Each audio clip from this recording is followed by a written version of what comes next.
세상에 떠도는 기묘한 괴담들. 첫 번째 이야기, 서울 우이동의 모텔에서 실제로 겪었던 실화괴담. 살면서 귀신이라고 생각되는 것들을 몇 번 경험한 적이 있어.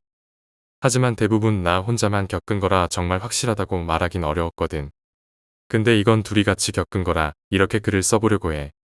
무섭지는 않지만 둘이서 같이 겪은 거라 실화라고. 대략 8년 전쯤 여름이었어. 당시 만나던 A가 살던 동네는 우이동인데 연애 초기라 주말만 되면 모텔 잡고 즐겁게 보냈어. 뭐 다들 알지? 그날은 늘 가던 곳이 풀이라 다른 곳 어딜 갈까 하다가 길 건너 오르막 쪽에 깔끔해 보이는 모텔을 찾았지. 들어가서 방 있는지 물어보는데 자기네는 풀이라고. 바로 옆에 모텔을 추천하더라. 나가보니 좀 허름한 옛날 느낌 모텔이 바로 옆에 있더라고. 뭐 일단 밤이라 피곤도 하고 들어가서 쉬고 싶어서. 일단 건물 안으로 들어갔어. 문을 열고 들어갔는데 분위기가 참. 바닥은 빨간 양탄자 같은 바닥에 붉은 조명. 진짜 촌스럽기도 하고 좀 음침하기도 하고 그랬어. 그래도 가격은 저렴해서 뭐 그러려니 하고 방키를 받고 방을 찾아갔어. 특이하게 1층에 있는 방이더라고. 내가 모텔은 좀 다녀봤는데 1층의 방은 처음이었어. 그것도 뒤쪽 후문 바로 옆에 방이었어. 들어가려고 하다가 복도 천장을 무심코 봤는데 웬 부적이 그렇게 많이 붙어 있던지. 이때 그냥 안 들어갔어야 했어. 이상한 느낌을 뒤로하고 일단 씻고 쉬자 싶어서 같이 들어갔거든. 근데 방이 참 싸늘하더라. 그런 느낌 있잖아. 뭔가 좀 날카롭게 불편한 느낌. 뭐 그래도 들어왔으니 씻자 싶어서 먼저 화장실로 들어갔어. 근데 내가 쓸데없는 감이 좋아서 그런지 화장실도 참 오싹하더라고. 뭔가 모를 불안감에 문을 닫고 못 씻겠는 거야. 이상한 냄새도 나는 것 같고. 결국 침대에 누워있던 A를 불러서 옆에 있으라 하고 겨우 씻고 나왔어. 둘이 TV를 보다가 그날은 기분이 영 이상해서 별일 없이 그냥 잠이 들었어. 그러다 새벽에 내가 갑자기 눈이 떠진 거야. 엄청 깜깜한 방이 눈에 들어오고 왜겠지? 하는 생각을 하는데 순간 소름이 온몸에 쫙 돋았어. 침대 가쪽을 따라서 그 어두운 방 안에 어둠보다 더 까만 뭔가가 스륵스륵 하는 느낌으로 서서 움직이는 거야. 정말로 암흑보다 더 어두운 색이 있더라. 그리고 나를 쳐다보는 느낌에 진짜 미치는 줄 알았지. 귀신 이런 걱정보다 강도면 어떡하나 소리 지르면 죽는 거 아닌가 싶은 거야. 사실 강도가 더 무섭잖아. 안 그래? 그래서 숨죽이고 가만히 있었는데 갑자기 그 형태가 스르르륵 하더니 방문 쪽으로 사라지더라. 그리고 들려온 쾅 하는 방문에 뭔가 부딪히는 소리. 사라졌구나 하는 안도의 마음이 들면서 온몸에 식은땀이 미친 듯이 나더라. 그리고 절대 그건 사람이 아니었단 생각이 들더라고. 침대 쪽에서 움직일 때 바닥에 바퀴 달린 것처럼 걷는 느낌이 아니고 스르륵 움직였거든. 미치겠다 오늘 왜 여기 왔을까? 하고 후회하는데 진짜 소름 돋는 소리를 들었어. 너도 봤어? 알고 보니 A도 나와 같은 시간에 눈이 떠져서 같이 모든 상황을 본 거야. 동시에 같은 시간에 같은 이상한 경험을 한 거지. 둘이 그 새벽에 방에 불 켜고 방문 잠겼던 거 확인하고 오도로 돌아다가 해 뜨자마자 나왔어. 그리고 한동안 그 공포심에 모텔을 잘 못 가겠더라. 내 경험은 여기까지야. 난생 처음으로 애인과 같이 겪었던 이상한 경험. 이건 진짜 실화다. 두 번째 이야기, 중국의 산속에서 나오는 요괴. 이건 옛 이야기야. 내가 대학교 1학년이던 해 7월쯤의 일이야. 집에 돌아오니 대만에서 엽서가 와 있었어. 지지난주 주말부터 바이크 동료이자 나비를 정말 좋아하는 친구 사사이가 약혼자와 함께 대만에 갔었거든. 산에 나비를 채집하러 간 거였어. 엽서에는 이렇게 적혀 있었어. 저희 결혼합니다. 사사이의 약혼자가 대만풍 신부의상을 입고 본 적도 없는 남자와 생긋 미소 짓는 사진이 함께 붙어 있었어. 사사이와 미키는 5년 넘게 사귀었고 다음 달 약혼하고 내년 초에 결혼할 예정이었거든. 근데 엽서에는 결혼한다고 적혀 있으니 그럼 사사이는 어떻게 된 거지? 당황한 나는 사사이네 집에 전화를 걸었어. 사사이가 직접 받더라고. 전화로는 이야기가 잘 안 될 것 같아서 직접 찾아가기로 했지. 사사이네 집 앞 현관에서 나카무라를 만났어. 방에 들어가니 오쿠노도 와 있었고 마에다도 곧 올 거라고 했어. 다들 바이크를 같이 타던 동료들이었지. 마침 마에다가 가져온 술과 안주 덕에 술자리가 펼쳐졌어. 처음에는 아무 말 없던 사사이였지만 술 기운이 돌자 슬슬 입이 풀리기 시작했어. 가이드가 그날은 가지 말자고 했어. 날씨가 안 좋다고 말이야. 근데 여행 일정은 정해져 있었고 마음이 급해서 날씨가 조금 괜찮아지면 횟집하러 가고 싶더라고. 사사이는 맥주를 한 모금 마셨어. 나비가 다니는 길을 쫓아다니고 있는데 갑자기 안개가 짙게 끼었어. 나와 가이드는 함께 있었지만 미키는 혼자 뒤처지게 되었어. 안개가 너무 심해서 바로 앞도 보이지 않더라고. 미키를 찾아다닐 수도 없었어. 둘이서 미키를 열심히 불렀지만 대답도 없었지. 우리는 조용히 사사이의 이야기를 들었어. 그 와중에 화가 나기 시작했어. 왜 옆에 없는 거야? 이렇게 부르는데 대답도 안 하다니 제정신인가 싶은 거지. 안개가 거치고 나니 미키가 5m 정도 떨어진 곳에 있었어. 하지만 나는 화가 난 상태라 얼굴도 보기 싫었어. 화를 잔뜩 내고 맘대로 하라고 소리쳤지. 그랬더니 그 녀석 호텔에서 뛰쳐나갔어. 그리고 그 다음은 무슨 일이 있었는지 나도 몰라. 시간이 지나고 미키가 돌아왔어. 임신을 했다고 하더라고. 그녀는 일본에서 아이를 낳으려 돌아온 거였어. 미키는 내게 계속 연락을 해왔어. 나는 사사이의 친구고 미키와는 그렇게 친한 사이는 아니었는데 계속 내 주변에 맴돌았어. 사사이는 점차 미키와의 화해를 원하게 되었고 둘은 다시 만났어. 하지만 미키의 상태는 점점 나빠졌어. 아기와 자신에 대해 불안감을 호소하기 시작했거든. 아기 낳고 싶지 않아. 왜 사사이랑 싸웠던 걸까? 왜 그 사람과 결혼하려 했던 걸까? 전혀 모르겠어. 그리고 이 아기가 너무 무서워. 결국 미키는 아이를 낳았고 그 아기의 이름은 타이이치라고 지었어. 양씨가 편지로 이름을 지어줬다고 하더라.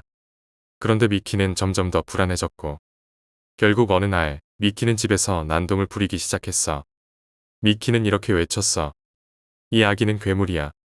저주받은 아이라고. 미키는 아이를 키우려 하지 않았고 결국 나는 타이이치를 데려오게 되었어.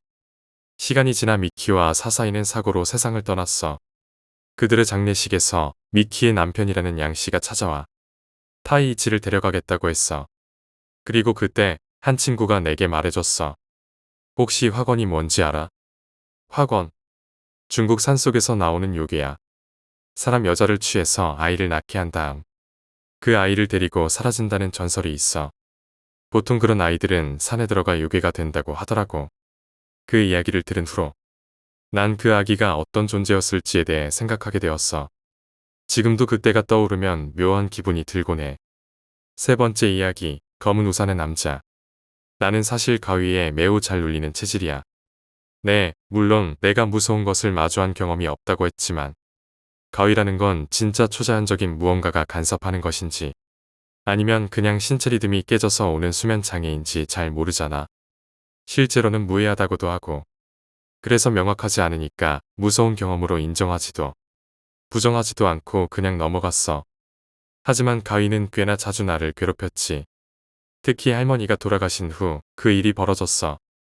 초등학교 2학년 때 처음 가위에 눌린 후 가끔씩 경험하다가 고등학교에 들어가면서 심각해졌어. 할머니가 돌아가신 그 다음 주에 말이야. 우리 집은 부모님 방, 내 방, 그리고 할머니 방으로 되어 있었어. 할머니가 돌아가신 후 나는 그 방을 쓰게 되었어. 사실 동생이 그 방을 쓰려고 했었는데 돌아가신 분의 방을 쓰는 게 꺼림칙했는지 결국 내가 그 방을 쓰게 되었지. 나야 할머니를 무서워할 이유가 없었어. 할머니는 늘 나를 아끼셨고 내 기억 속에선 언제나 따뜻한 분이셨거든. 그래서 무섭거나 싫은 감정 없이 할머니 방으로 이사를 했어. 처음 한 주는 아무 일 없었어. 하지만 그 다음 주부터 일이 벌어졌지. 자고 있는데 갑자기 눈앞이 캄캄해지고 내 몸이 마치 수면 밑으로 가라앉는 느낌이 들었어. 그 특유의 두근거리고 답답한 느낌이 너무 싫었지. 그리고 눈앞에 갑자기 어떤 얼굴이 나타났어. 보라색 얼굴을 한 할아버지였는데 수염이 길게 나 있고 무서운 표정을 하고 있었어. 그 얼굴이 나를 향해 미친 듯이 소리를 지르며 말을 걸었는데 이해할 수 없는 말들이었어. 마치 다른 나라 말을 듣는 것처럼 아무리 들어도 알아들을 수가 없었지. 그 얼굴은 내 머리 주위를 빙글빙글 돌며 나타났다 사라졌다를 반복했어. 그때 왼쪽에서 무언가 바스락거리는 소리가 들렸고 고개를 돌리자마자 얼굴이 새파란 여자가 비명을 지르며 나를 쳐다보고 있었어. 그 비명이 너무 커서 고막이 찢어질 것 같은 느낌이 들었지. 그 순간 화들짝 깨어났는데 방바닥에 이불도 없이 누워 있었어. 놀란 마음에 몸은 그대로였지만 겨우 정신을 차렸지. 그때부터 나는 가위에 자주 눌리기 시작했어. 매일같이 가위에 눌리고 하루에 많게는 10번도 눌렸어. 정말로 무서웠어. 가위에서 깨어나면 또다시 눌리는 일이 반복되었지.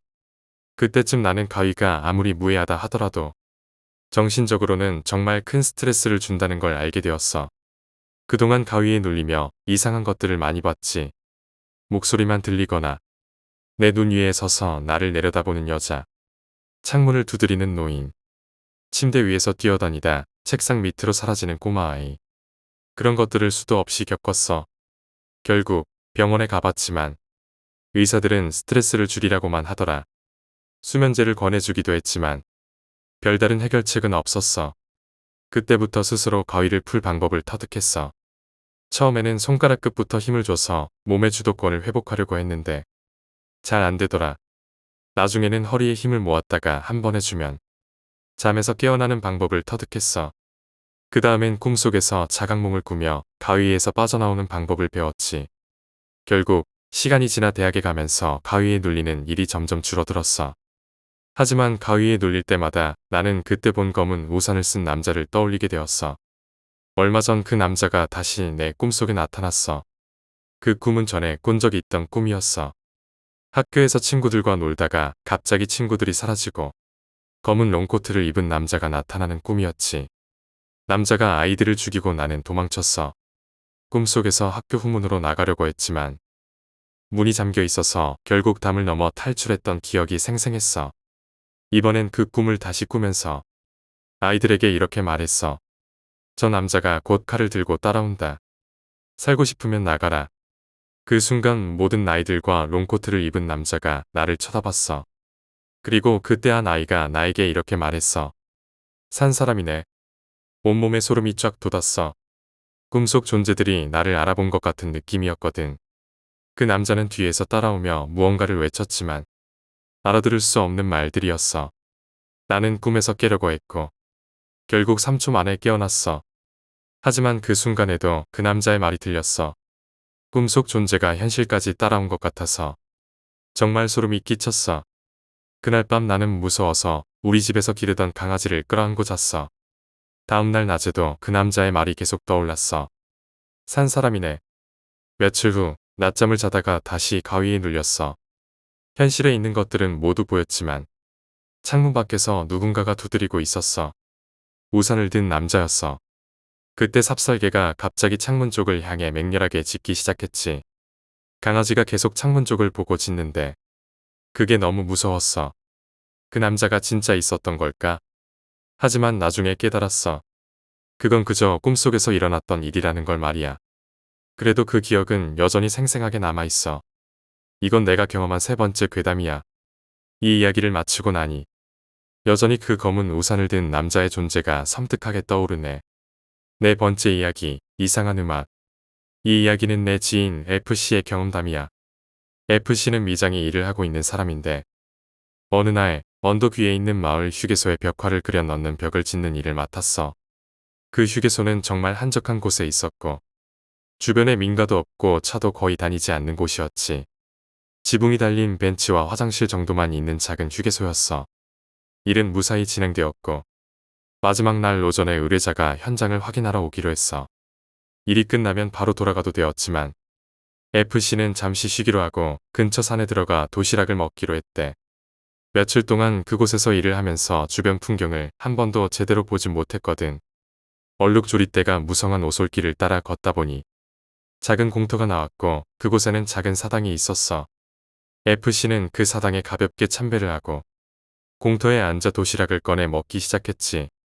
그때 갑자기 어디선가 딸랑딸랑 방울 소리가 들리기 시작했어. 소리가 어디서 나는지 둘러보았지만 아무리 봐도 소리가 나는 출처를 알 수 없었대. 그 소리는 굉장히 상쾌한 음색이었고 식사를 하면서 듣고 있으니 기분이 좋아졌지. 그러다 점차 그 방울 소리와 함께 북소리와 피리 소리도 들려오기 시작했어. 마치 어딘가에서 축제가 열리고 있는 것 같은 기분이 들었대. 시간이 조금 지나자 음악은 멎었고 갑자기 우레 같은 박수 소리가 주변에서 울려 퍼졌어.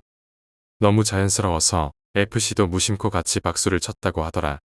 다음 날 FC는 이상한 기분의 술을 사들고 다시 그 사당을 찾았어.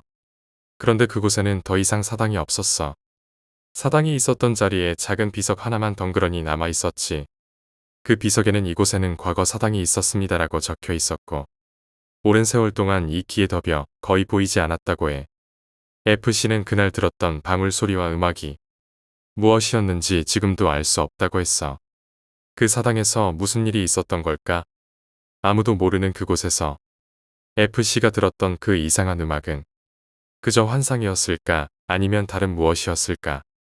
이 이야기는 여기까지야. 지금도 FC는 그날의 경험을 떠올리면 소름이 돋는다고 하더라. 산속에서 들었던 그 이상한 음악.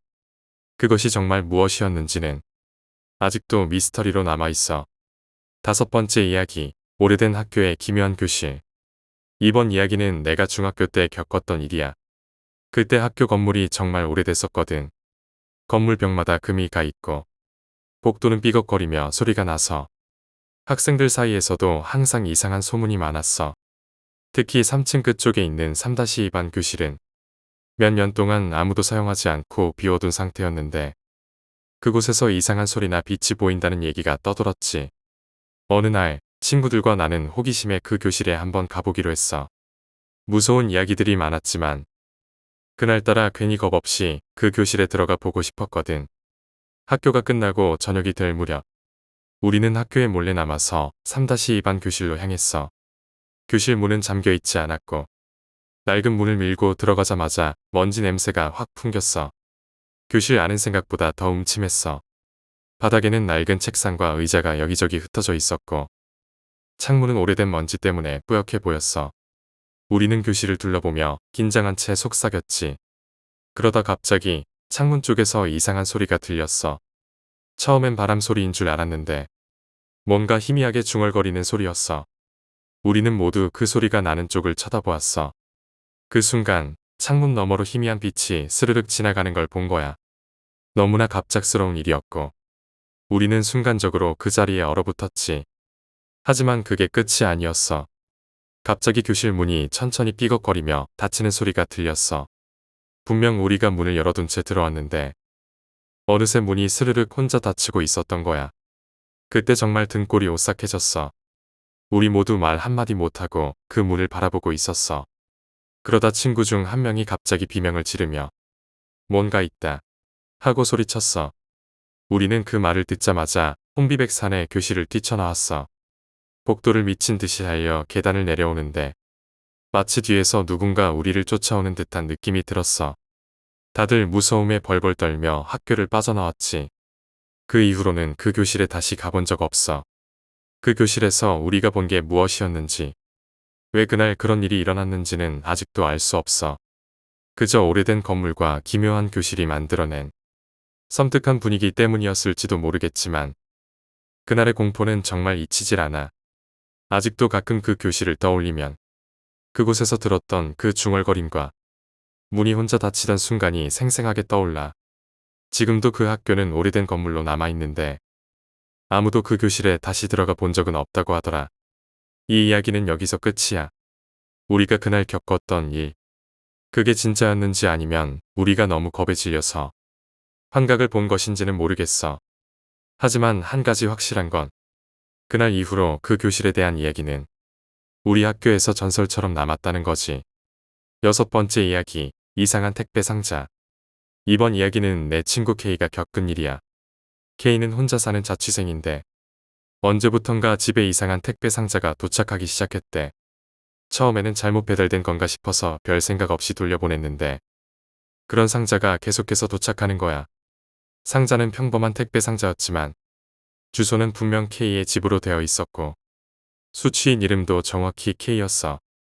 하지만 발송인 정보는 전혀 알 수 없었고 상자 안에는 아무것도 없는 빈 상자였지. 처음에는 그냥 실수로 배달된 건가 싶었지만 계속 반복되니 불안해졌다고 했어. 그렇게 며칠이 지나고 또다시 택배 상자가 도착했어. 이번에도 수취인은 K, 발송인 정보는 없었고 상자 안에는 아무것도 없었지. K는 너무 기이하게 느껴져서 택배 회사에 전화를 걸어 발송인 정보를 물어보려고 했어. 하지만 택배 회사에서는 그런 발송 기록 자체가 없다고 하더래. 택배가 K의 집으로 간 기록도 없고 K의 주소로 어떤 택배가 발송되었다는 기록도 전혀 없었대. 그 말을 듣고 나서 K는 너무 이상하다고 생각했어. 며칠 뒤 또다시 택배 상자가 도착했어. 이번에는 그냥 두지 않고 K는 상자를 자세히 살펴보기로 했어. 상자를 이리저리 뒤집어보고 꼼꼼히 살펴봤지만 특별한 것은 없었어. 그래도 뭔가 이상한 기분이 들어서 상자를 뜯어보지 않고 그대로 집 한구석에 두었대. 그리고 그날 밤 K는 잠을 자다가 갑자기 이상한 인기척을 느꼈대. 분명 자는 중이었는데 누군가 방 안에 들어와 있는 것 같은 느낌이 들었어. 눈을 떠서 방 안을 둘러봤지만 아무도 없었어. 그냥 기분 탓인가 싶어 다시 자려고 하는데 이번에는 아파트 복도에서 이상한 소리가 들렸대.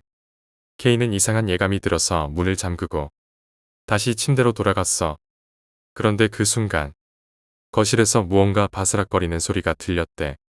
분명 문을 잠갔고 아무도 들어올 리가 없는데 바스락거리는 소리는 분명히 거실에서 들려오고 있었어. K는 소리가 나는 쪽으로 조심스럽게 걸어가서 거실을 확인했는데 아무것도 없었어. 하지만 그 상자, 며칠 전부터 도착했던 그 택배 상자가 거실 한가운데에 나와 있던 거야. K는 분명 그 상자를 방구석에 두었었는데 그 상자가 어떻게 거실로 나왔는지 도저히 알 수 없었대. 그 순간 K는 너무 무서워져서 그 상자를 들고 밖으로 나가버렸어.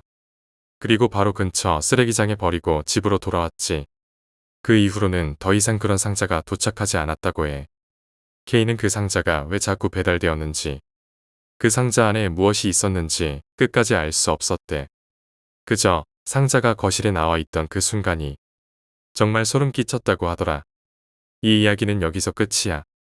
그 상자가 정말로 어떤 의미가 있었는지는 모르지만 K는 그 이후로 집에 도착하는 택배 상자에 항상 신경을 곤두세우게 되었대. 혹시라도 또다시 그런 상자가 올까봐 말이야. 7번째 이야기, 이상한 엘리베이터. 이 이야기는 내가 직장 다닐 때 겪은 일이야. 그때 나는 서울 중심부에 있는 한 오래된 빌딩에서 일하고 있었어. 건물이 꽤 낡았고 특히 엘리베이터는 정말로 불편했지.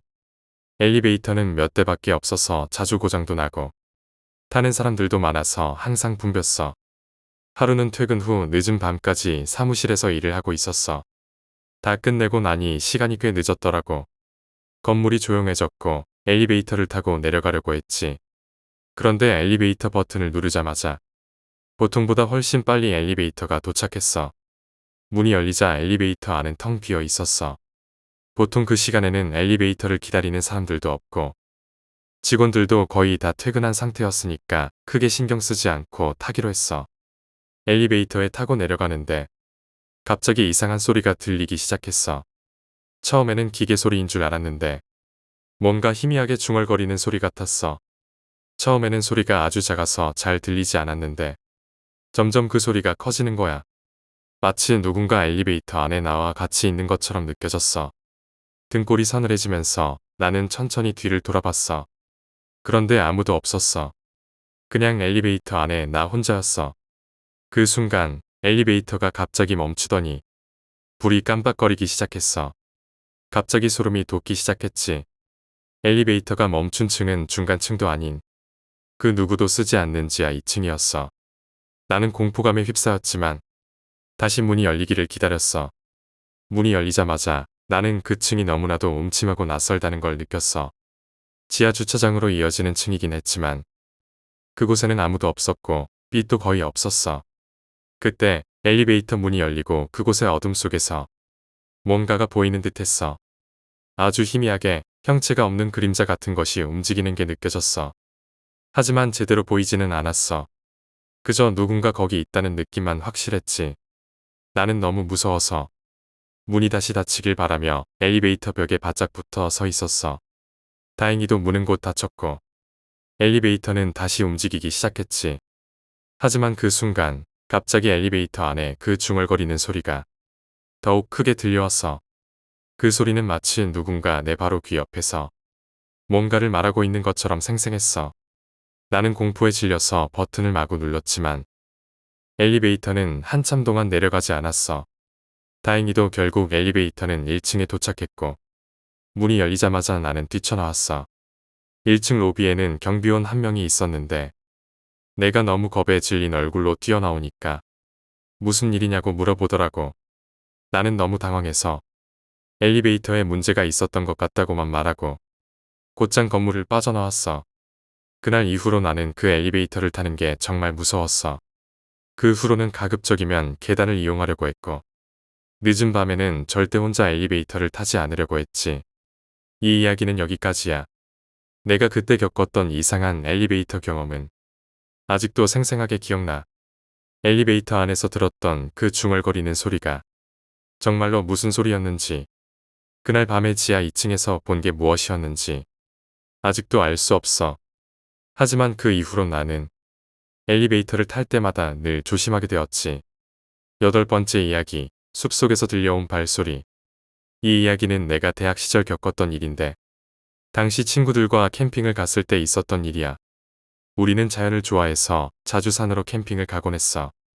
그날도 캠핑을 즐기고 있었고 조용한 산속에서 밤하늘을 보며 여유를 즐기고 있었지. 그런데 그날은 평소와는 다른 무언가가 있었어. 우리는 산 중턱 근처에 텐트를 치고 불을 피워서 고기를 구워 먹고 있었어. 시간이 늦어지면서 산속은 점점 더 고요해졌고 우리끼리 떠드는 소리와 불타는 소리만 들렸어. 그때 친구 중 한 명이 갑자기 저기 누군가 지나가는 것 같지 않아? 라고 말했어. 처음엔 그냥 농담인 줄 알았어.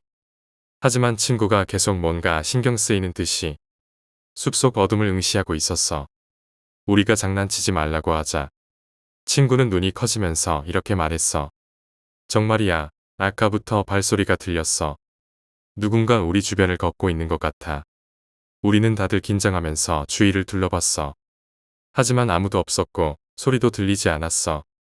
우리는 그저 바람소리나 나무 사이로 지나가는 작은 동물일 거라고 생각하고 다시 이야기를 나누기 시작했어. 하지만 그때부터 이상한 일이 벌어지기 시작했어. 갑자기 텐트 주변에서 정말로 발소리가 들리기 시작한 거야. 처음엔 희미하게 들리더니 점점 가까워지는 느낌이었어. 숲속에서 나뭇잎을 밟는 소리 같은 게 확실히 들렸어. 우리는 불을 피운 채 숲속을 주시했지만 아무리 봐도 그 발소리의 주인공은 보이지 않았어. 그때 한 친구가 깜짝 놀라며 소리쳤어. 저기 무언가 움직였어. 모두 그 친구가 가리키는 방향을 봤지만 거기에는 아무것도 없었어. 어둠 속에서 뭔가 움직였던 것 같긴 했지만 정확히 무엇인지는 알 수 없었지. 우리는 모두 긴장한 채 조용히 숲속을 응시했어. 발소리는 계속해서 우리 주변을 맴돌고 있었고 그 소리가 점점 가까워지더니 마치 우리 텐트 바로 옆을 걷는 것처럼 들렸어. 하지만 우리는 끝까지 그 발소리의 주인을 보지 못했어. 그저 그 발소리가 멀어지다가 다시 가까워지기를 반복했어. 그때 나는 문득 우리가 들어서기 전 텐트 옆에 있었던 작은 길을 떠올렸어. 그 길은 마을 사람들조차 잘 모르는 오래된 길이었는데 우리가 그 길을 지나쳐 캠핑 자리를 잡은 거였거든. 결국 우리는 더 이상 그 발소리를 참지 못하고 급히 텐트를 정리해서 캠핑을 끝내고 산을 내려갔어. 집에 도착해서도 우리는 그 발소리가 머릿속에서 떠나지 않았어. 도대체 그 소리는 누구의 것이었고 왜 우리 주변을 맴돌았는지 아무도 알 수 없었지. 이 이야기는 여기까지야. 그날 이후로는 그 숲 근처에서 캠핑을 하지 않기로 했어. 발소리는 정말 이상했지만 그것이 사람이었는지 아니면 우리가 상상한 것인지 여전히 미스터리로 남아있어. 지금도 가끔 그때 들었던 그 발소리를 떠올리면 몸이 얼어붙는 듯한 기분이 들곤 해. 9번째 이야기, 거울 속의 그림자. 이 이야기는 내 친구 제이가 직접 겪은 일이야. 제이는 대학교 때부터 유독 오래된 물건이나 골동품을 좋아해서 자주 벼룩시장을 다니곤 했어. 그러다 어느 날 한 벼룩시장에서 아주 오래된 고풍스러운 거울을 발견했대. 거울의 테두리는 화려하게 조각되어 있었고 거울 자체도 세월의 흔적이 고스란히 남아있어 제이는 그 거울에 매료되었어. 제이는 망설임 없이 그 거울을 샀고 자취방으로 가져가 침대 옆에 세워두었어. 그 거울을 볼 때마다 뭔가 묘한 기분이 들었지만 그저 오래된 물건이라 그런 거겠지 하고 넘겼다고 하더라. 하지만 며칠이 지나고 제이는 이상한 일을 겪기 시작했어. 거울을 볼 때마다 뭔가 이상한 그림자가 비치는 듯한 느낌을 받았대. 처음엔 착각이라고 생각했지만 그 그림자는 점점 더 자주 나타났고 제이가 눈치챌 때마다 그림자가 빠르게 사라지곤 했어.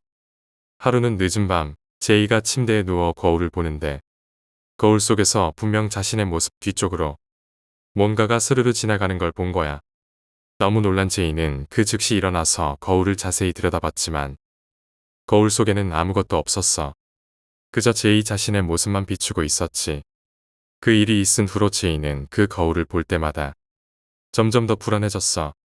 특히 밤에 거울을 보면 그 그림자가 나타나는 빈도가 더 잦아졌고 그 그림자는 제이의 등 뒤에 서 있는 것처럼 보였어. 가끔은 거울 속에서 자신 뒤에 있는 그 그림자가 자신을 쳐다보고 있는 것 같다는 느낌도 받았대. 점점 더 이상한 일이 일어나기 시작했어. 한밤중에 자다가 갑자기 깨어나면 거울 속에서 무언가가 움직이는 소리가 들리는 것 같은 기분이 들었대. 하지만 거울을 보면 항상 아무것도 없었어. 어느 날 제이는 너무 불안해서 거울을 더 이상 방에 두고 싶지 않아서 거울을 뒷면이 보이도록 돌려 세워두었대. 그런데도 이상하게 거울에서 오는 기묘한 기운은 사라지지 않았어. 제이는 거울을 버릴까 고민했지만 그냥 버리기엔 너무 아까웠대. 결국 제이는 거울을 방에서 치우기로 결심했어. 거울을 창고에 넣어두고 방에서 멀리 두려고 했지. 하지만 그날 밤 제이는 끔찍한 악몽을 꾸었어. 꿈속에서 그 거울 속에 그림자가 제이의 방 안을 배회하고 있었고 마치 그 그림자가 제이에게 말을 걸려고 하는 것처럼 다가왔대. 꿈에서 깨어난 제이는 온몸에 식은땀이 흘렀고 그날 이후로 그 거울에 대한 공포심이 극에 달했어. 결국 제이는 더 이상 참지 못하고 거울을 다른 사람에게 넘기기로 결심했어. 다행히 그 거울을 탐내는 사람이 있어서 제이는 그 거울을 팔아버렸다고 해. 그 후로 제이는 이상한 꿈이나 그림자를 보는 일이 없어졌지만 여전히 그 거울을 떠올리면 소름이 돋는다고 했어. 거울 속에 비쳤던 그 그림자가 정말로 존재했던 건지 아니면 제이의 상상이었던 건지는 알 수 없지만 그때의 기분 나쁜 느낌은 절대 잊을 수 없다고 하더라. 이 이야기는 여기서 끝이야. 거울이라는 물건이 항상 우리를 비추는 것 같지만 때로는 그 거울이 우리에게 무엇을 보여주는지 정말 알 수 없는 일이기도 해. 그 거울 속에 무엇이 있었는지 제이는 끝까지 알 수 없었어. 10번째 이야기, 밤에 들린 발소리. 이 이야기는 내가 자취할 때 겪은 일이야. 당시 나는 도시 외곽의 작은 아파트에서 혼자 살고 있었는데 그 아파트는 주변에 큰 건물도 없고 굉장히 조용한 동네에 있었어. 밤이 되면 정말 고요해져서 가끔은 너무 조용해서 오히려 불안할 때도 있었지. 어느 날 밤늦게까지 공부를 하고 있었어. 창문 밖으로는 바람 소리만 들리고 아파트 복도도 완전히 조용했지. 그런데 그날 밤 자정이 넘어서 갑자기 복도에서 누군가가 걸어가는 발소리가 들리기 시작했어. 처음에는 그저 늦게 퇴근하는 이웃인가 싶었지. 하지만 발소리가 조금 이상했어. 발소리가 천천히 일정한 간격으로 복도에서 점점 가까워지다가 내 문 앞에서 멈췄어. 누군가 문 앞에 서 있는 것 같은 기분이 들었어. 나는 혹시 누군가 나를 찾는 건가 싶어 문을 열어보려 했지만 문을 열기가 너무 무서워서 그냥 가만히 있었어. 그때 다시 발소리가 들리기 시작했어. 이번에는 내 문을 지나서 복도를 계속 걸어가는 소리였지. 그런데 뭔가 이상했어. 발소리가 너무 천천히 일정하게 들렸고 복도 끝까지 걸어간 후에도 소리가 사라지지 않았어. 그냥 계속 일정한 리듬으로 멀어졌다가 다시 가까워지는 것 같은 소리가 계속 들렸어. 시간이 지나도 그 발소리가 멈추지 않아서 나는 점점 더 불안해졌어. 혹시 누군가가 장난을 치고 있는 건가 싶어서 문을 열고 나가볼까 생각했지만 이상하게도 문을 열 생각만 해도 머리끝이 서는 느낌이 들어서 그러질 못했지. 결국 나는 문을 열지 못한 채 방 안에서 그 발소리를 듣고만 있었어. 발소리는 멀어졌다가 다시 가까워졌다가를 반복하면서 계속해서 복도를 맴도는 것 같았어. 이상하게 그 소리는 절대 사라지지 않았고 내가 잠을 청하려고 할 때도 여전히 들리고 있었어. 그렇게 몇 시간이 지나고 나는 결국 그 발소리와 함께 잠이 들었어. 다음 날 아침에 일어나 보니 복도는 그 전날과 다름없이 조용했어. 이웃들에게 물어봐도 아무도 그 시간에 복도를 걸은 적이 없다고 했어. 그 후로도 가끔 밤이 되면 그 발소리가 다시 들리곤 했어. 처음에는 그 소리에 무서웠지만 점점 익숙해지면서 그냥 소음처럼 느껴지기 시작했지. 하지만 그 발소리가 어느 날부터인가 더 이상 들리지 않게 되었어. 왜 그 소리가 들렸는지, 정말 누군가가 복도를 걷고 있었던 건지, 아니면 그냥 내 착각이었는지는 알 수 없어. 이 이야기는 여기서 끝이야. 아파트 복도에서 들렸던 그 발소리는 아직도 생각해보면 섬뜩해. 내가 듣던 그 발소리가 누구의 것이었는지 끝내 알 수 없었지.